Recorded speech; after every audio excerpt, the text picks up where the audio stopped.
You'd be surprised how quiet death is. I mean, when you're a hearse driver, you get used to silence, not just the absence of noise, but this deep, pressing stillness that rides with you. Especially at night. Especially when it's just you, and a body in the back. I've been doing this job for 6 years. I don't scare easy. You build up a kind of wall, you know? Emotional distance. You have to. Otherwise, you start imagining things. You start hearing things. This happened 2 winters ago, in rural Pennsylvania. We were in the middle of a cold snap, roads slick with ice, trees stripped bare like bones lining the highway.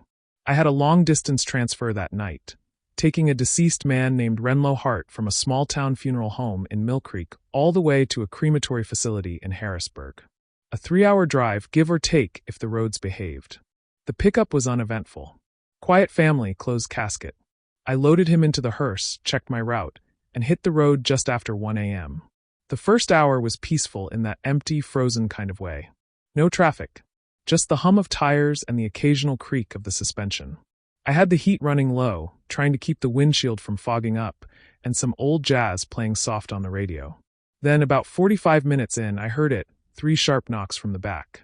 Not bumps in the road, not metal shifting knocks. Deliberate. Rhythmic. I froze. My hands tightened on the steering wheel. I didn't stop right away. I told myself it was probably a loose strap or something shifting around in the cargo area. I kept driving, but I turned the music off. Now it was just the sound of the road, and my own breathing. 10 minutes later, it happened again. Knock. Knock. Knock. I pulled over. My heart was pounding, and I'm not ashamed to admit that. I grabbed a flashlight from the glove box and stepped out into the freezing wind. The road was deserted, just endless dark on either side, lined with forest. I walked to the back and opened the hatch. There was only one body, still strapped in place on the gurney, zipped up tight in the transfer bag. Nothing had moved. Nothing was loose. I closed the hatch, slower this time, and looked around. Trees, snow, quiet. Back in the driver's seat, I tried to shake it off. I even laughed to myself, just nerves, right? Long night, eerie road, too much coffee, not enough sleep. The usual suspects.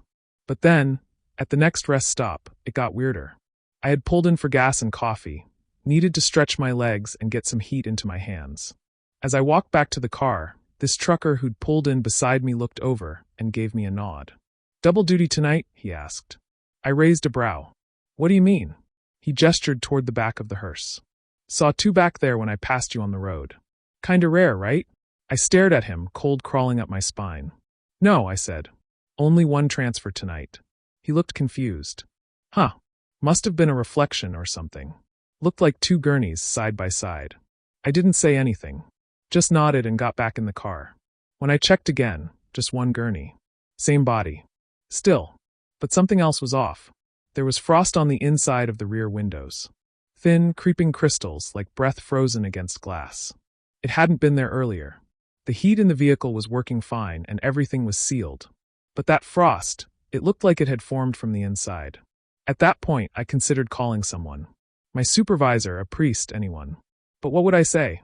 "Hey, I think I might have an extra ghost in my hearse?" Yeah, that'd go over well. So I kept driving. Then something truly messed up happened. My GPS rerouted. Without me touching it, the smooth voice calmly announced, recalculating. "Turn right in 300 feet. There was no turn there. Just a narrow gravel path veiled in fog, leading off into the woods. I stopped the hearse and stared at it. The road wasn't even on the map. Just a faint gray line, unnamed. And yet, the GPS insisted. I shut it off manually. And right as I did, the knocks came again, for this time, louder than before, like fists on metal. I drove. Fast. Straight toward Harrisburg. No more stopping. When I finally got to the crematory and handed off the paperwork, I told the guy on duty, Tomek, an older tech with a dry sense of humor, that I thought something was weird about the trip. I didn't go into detail, just said it felt off. He looked up from the clipboard and raised an eyebrow. "You brought in 2 manifests," he said. "Only 1 body, but 2 intake forms."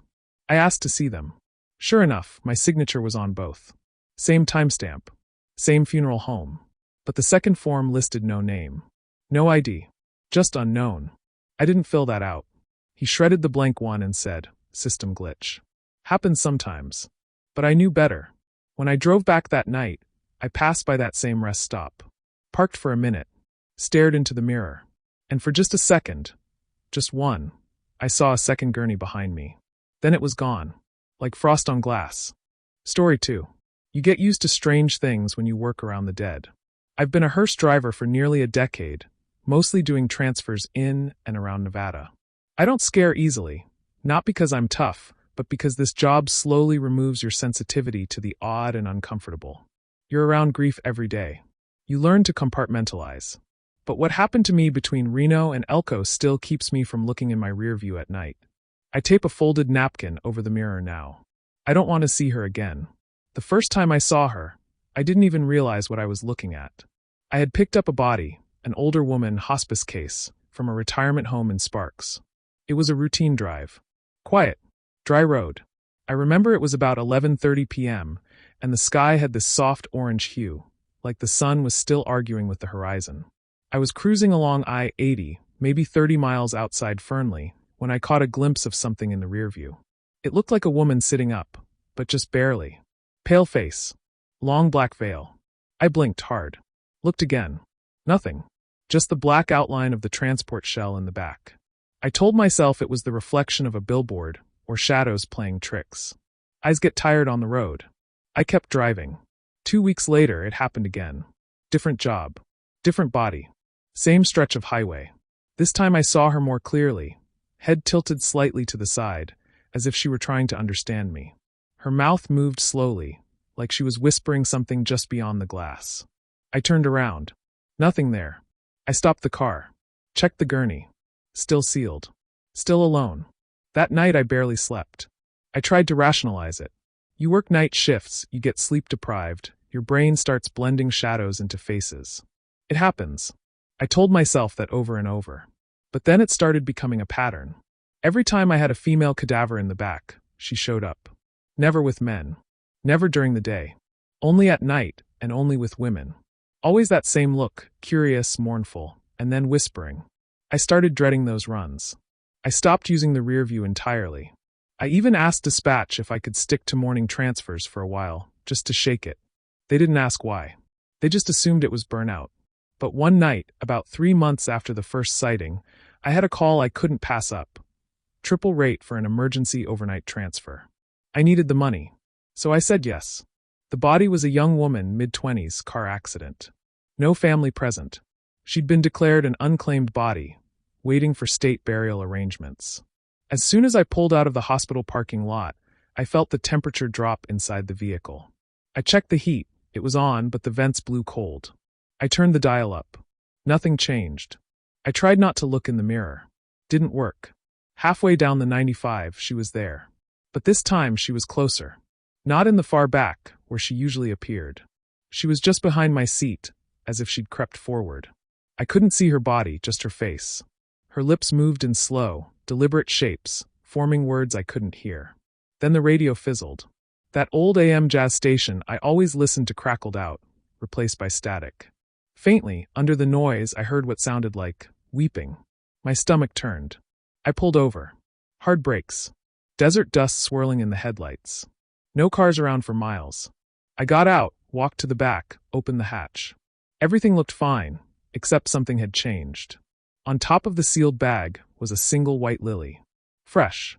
Dehydrated by the heat, maybe, but not wilted. It hadn't been there when I loaded her. That I was sure of. Beneath the lily was a folded piece of paper. It wasn't hospital stationery. It wasn't from the coroner. It was yellowed, like it had been aged in a drawer for years. I opened it with shaking hands. 3 words, handwritten in shaky cursive. We said goodbye too soon. That was it. I didn't sleep that night. I dropped the body off at the state facility and drove home with my mirror covered. The entire way, I felt like she was still in the car. Like the air had weight. I kept checking the passenger seat. Just in case.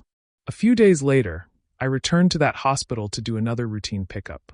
I asked the nurse on duty, just casually, if she knew anything about the young woman from the crash. The nurse froze. "How do you mean?" she asked. I said, "Just curious. I did the transport last week. There was a weird mix-up with some personal items." The nurse looked pale. She hesitated, then said, "She wasn't supposed to be alone. Her fiancé was following in a separate car. He died too." But no one knew until hours later. They were supposed to be buried together. I didn't say anything. I couldn't. I left the hospital and sat in my car for 20 minutes, staring at the dashboard. She wasn't whispering at me. She was talking to someone else. Maybe him. Maybe herself. Maybe whoever she thought was still with her. I don't do night runs anymore. Not unless I absolutely have to. And if I do, I cover the mirror. It's not about fear anymore. It's about respect. For whatever that presence is, for whoever she was, and whoever she might still be looking for. Story 3. I've driven just about every kind of backroad this state has to offer. Gravel paths that feel more like ghost trails, roads so narrow your side mirrors brush against pine branches, and mountain passes with no guardrails. But nothing has ever unsettled me like what happened on that mist-covered hill last fall. It was early November. Cold, but not quite snow season yet.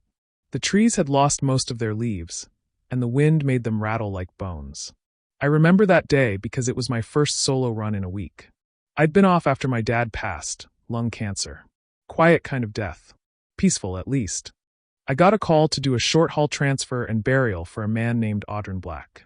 Not a family job, state-funded, no relatives. He'd been found in an abandoned building just outside of Boone County.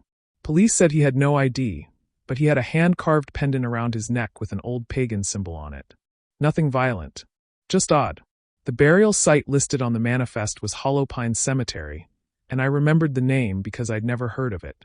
I asked the dispatcher, and he said it was a small, older lot, long since closed to the public, but occasionally used for unclaimed burials. The route looked straightforward.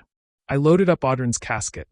No embalming, just a basic wooden box sealed shut. I checked my mirrors, tapped the GPS, and got moving. About an hour into the drive, the weather turned. Fog rolled in fast, thick and low, clinging to the road like smoke. I slowed down to a crawl. The GPS chirped. Turn left onto Hollow Pines Road. There wasn't a sign. Just a dirt path that looked more like a deer trail than a service road. I should have turned around. But the GPS showed the cemetery only a quarter-mile ahead, so I went for it. The tires crackled over loose gravel and dead leaves. Tree limbs arched overhead like ribs. I rolled down the window slightly to listen. Sometimes I trust sound more than sight when it gets like that. And that's when I saw him. An old man, maybe in his 80s, standing just ahead by a rusted iron gate. Long black coat, wide-brimmed hat, leaning on a cane. He raised one hand, not waving exactly. More like signaling for me to stop. I slowed to a halt and stepped out of the hearse. "Is this Hollow Pines?" I asked. He nodded slowly. "We've been waiting." His voice was raspy, like dry leaves scraping together. He turned and pushed open the gate with surprising ease, then pointed toward a patch of land inside the overgrown lot. No headstones. No paths. Just soft, unsettled earth and rows of crooked trees. Something inside me said no. Every instinct screamed this is wrong. But then I looked at the manifest again. Hollow Pines. Boone County. Everything matched. I drove in. The ground was soft under the wheels, but not muddy. The hearse rolled to a stop near a shallow pit that had already been dug. No crew. No equipment. Just a hole in the earth, and a feeling I can't describe, like the world was holding its breath. I went to the back, opened the hatch, and wheeled the casket out. The old man was gone. I looked around. Fog everywhere. I was alone. I stood there for a minute, one hand on the casket, heart pounding like I'd just run a mile. I told myself, just finish the job. Get it in the ground, report it, and leave. So I did. I slid the casket down into the hole and started covering it manually with the shovel that had been left nearby. Dirt on wood. Dirt on silence. Every scoop echoed louder than it should have. When I threw the final shovelful, the wind picked up sharply. The trees began to groan. And then, I heard it. Whispers. Dozens of voices, not speaking words exactly, but murmuring. Layered. Chaotic. From underground. Like the roots of the trees were talking to each other. Or to me. I backed away from the grave, hands shaking. I didn't finish smoothing the earth. I ran back to the hearse, jumped in, and peeled out so fast I nearly clipped the gatepost. I didn't stop driving until I reached a gas station nearly 20 miles away. I told myself I'd report the incident, get it off my chest. So I called the county records office the next day, just to verify the burial. The woman on the phone was polite, cheerful even, until I mentioned Hollow Pines Cemetery. There was a long pause. Then she said, "Sir, That cemetery hasn't existed in over 40 years. I told her the address, the coordinates, the old man, the gate. She said, I don't know where you were, but Hollow Pines was destroyed in a fire in 1983. There's nothing left there but forest. I hung up. Went back the next week during the day. I drove up the same road. Looked for the trail. The gate. Nothing. No path. No fence. No clearing. Just trees. Thick and silent. I stood there for a long time, trying to remember if maybe I had taken a different road, maybe confused one trail for another. But I hadn't. I know where I was. To this day, Audryn Black's burial logs list Hollow Pines Cemetery as the final resting place. And I'm the only person alive who can say they saw it. I sometimes wonder if that old man was ever real, or if the dead simply guide their own when the time comes. Maybe that's why I was chosen. Maybe someone needed to put Audryn in the ground, in the right ground. Or maybe I didn't bury him at all. Maybe I just delivered him back home. Story 4. Some people say babies and the dead are the closest to the other side. One's just arrived, the other just left. I used to think that was poetic nonsense. Now I'm not so sure. It was late spring when it happened, warm enough to leave the windows cracked but still cool enough to wear a jacket at night. I remember because I had just become a father myself. My daughter, Neva, had been born only a few weeks earlier. She was colicky, barely slept more than an hour at a time. I'd been walking around in a fog of sleeplessness, still trying to adjust to the weight of it all. That day I had a short run from a small-town hospital to a funeral home on the edge of Westford County. It was a routine infant transfer, never easy but not uncommon. Stillborn. No autopsy. The mother had chosen not to see the baby. That part always gets me. I don't judge, I never do, but it hurts in a particular way. I loaded the tiny white casket into the back and did my best not to think about how light it was. Like lifting a shoebox. I checked the manifest, secured everything, and pulled onto the road. About 15 minutes into the drive, I started hearing it. A soft rattling sound. At first, I thought it was something rolling around in the glove box or under the passenger seat. I even reached over blindly while driving, trying to find the source. Nothing. The sound kept coming. Rattle, rattle, pause. Rattle. Very distinct. Like one of those classic baby toys with a plastic handle and tiny beads inside. It had rhythm. Like someone was playing with it. That's when I glanced in the rear view and saw something that made my chest lock up. A small, pale hand, just for a second, touching the inner glass of the back window. Open fingers. Delicate. Then gone. I hit the brakes harder than I should have. The hearse jerked to a stop on the side of a quiet road. I jumped out and opened the rear hatch. Nothing was out of place. The casket was sealed. Secure. There was no rattle inside the transport compartment. No toys. No loose items. Still, I searched the vehicle top to bottom. Opened every compartment. Even checked under the front seats. I found a half-eaten protein bar, a pen, and a receipt from a gas station, but no toy. No rattle.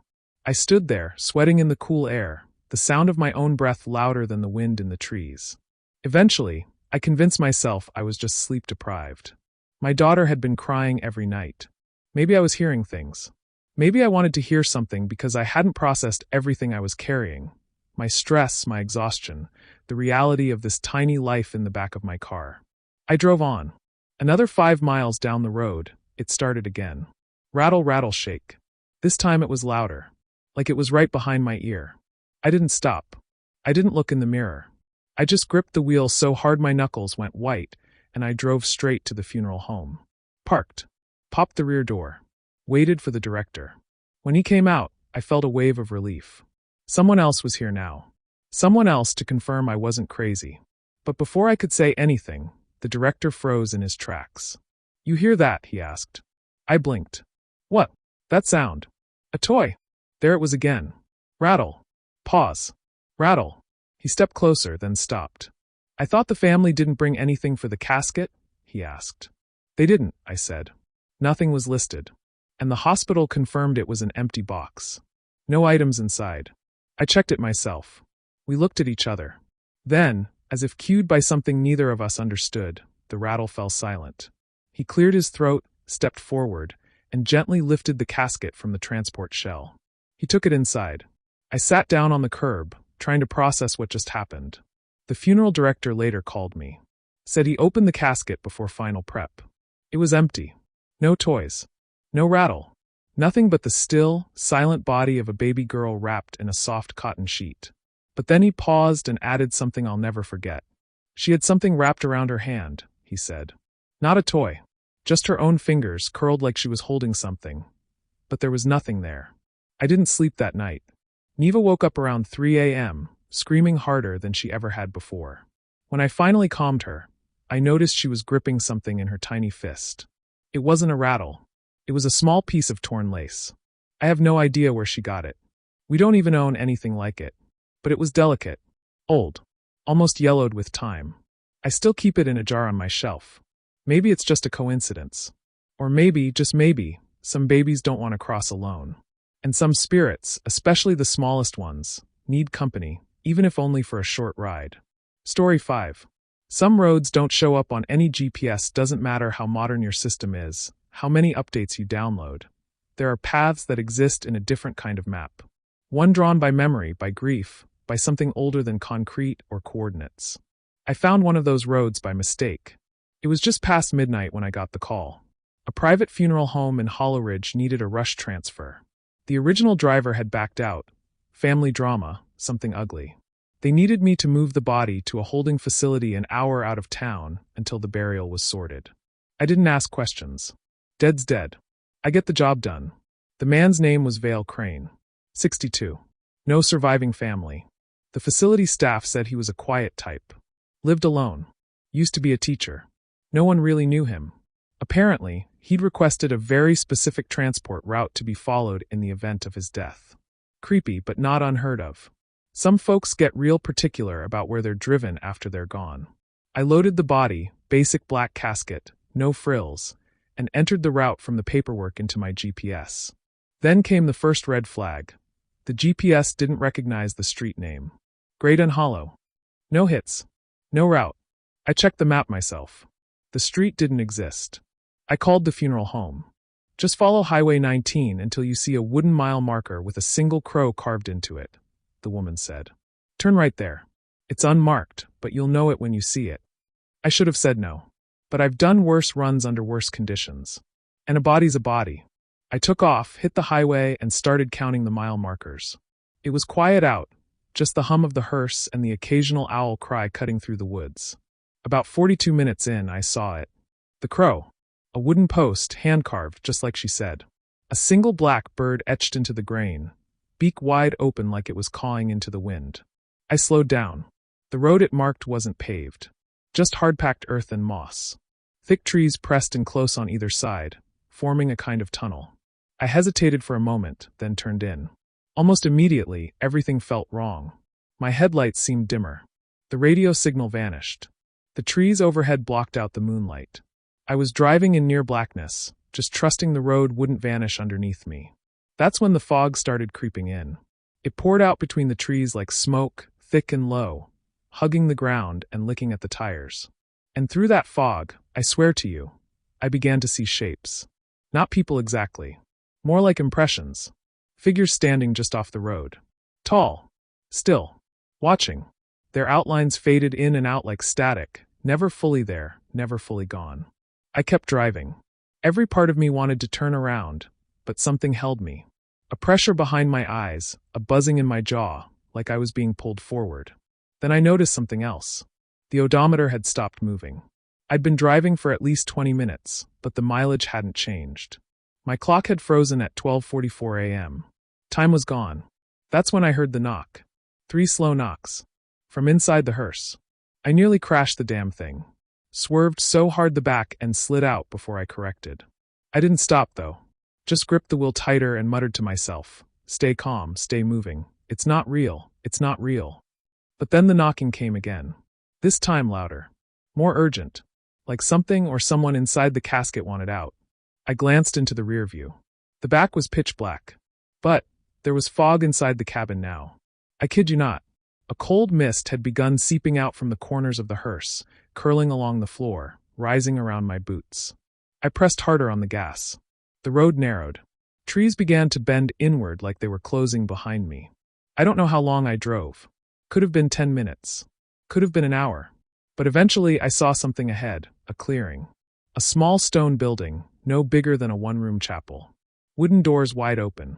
2 lanterns flickering on either side. And in front of it, standing perfectly still, was a man. Tall, thin, pale gray suit. No face. Just smooth skin where eyes, mouth, everything should have been. But somehow, I knew he was looking at me. I braked hard. The hearse jolted to a stop. The fog kept rolling past me like it had someplace else to go. Then the back door opened. I hadn't touched the release. The casket slid out on its own. Smooth. Graceful. As if guided. It hovered, a few inches above the ground, and then began gliding toward the faceless man and that stone chapel. I couldn't move. Couldn't breathe. Just watched. The man turned, casket in tow, and walked inside. The doors closed behind him. The fog vanished. My radio popped back on, crackling, then music. The clock blinked. 2:17 a.m. I sat there for a long time before I turned the hearse around. Drove back to the highway in silence. When I got back to town, I filed the report as delivered, client request route followed. I didn't mention the detour. Didn't mention the man. But a few days later, I got curious. I searched every map. Asked old locals. Even went through the Hollow County archives. Great End Hollow doesn't exist. It never has. But Vale Crane? He used to teach folklore. Specifically funerary myths. They say he believed in thin places. Spots where the boundary between the living and the dead were thin enough for things to pass through. Now I think he didn't just believe. I think he knew. And he made sure he got there one last time.